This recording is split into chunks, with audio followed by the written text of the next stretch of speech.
My bill would allow school districts who are at or near bonding capacity a one-time increase in their bonding capacity for the purposes of putting storm shelters or school safety to a vote of the people. It's a constitutional amendment that will allow the people to decide whether or not they would allow this one-time increase. This issue is very personal to me. The tornado hit the bottom part of my district before it took a hard right into the Moore area and then on through to the other parts of the state.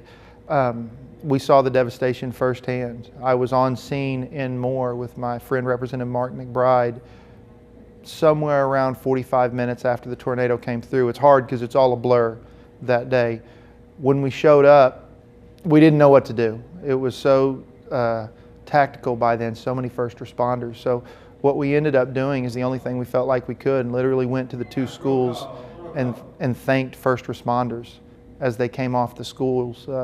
Ran into several firefighters I know, dear friends, as they were walking out and saw the horrible faces and what they were dealing with, saw the death and destruction, and it was terrible. And that was the day we decided we needed to do something. We didn't know what, we weren't sure, but we knew we had to do something. From a place of genuine sincerity is where the opposition is coming from.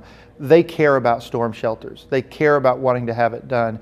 We may have a difference of agreement as to whether or not this is a good tool or whether or not they wanted another tool, but today they were sincere, that they believe in this issue, and you saw it in the opposition. This is an emotional issue. I cut my debate short because I was tearing up and I didn't want to on the floor. They're just as emotional and just as caring. Declare the vote. 65 aye, 28 nay. Having received a majority vote of those elected to and constituted in the House, I declare the resolution to have passed.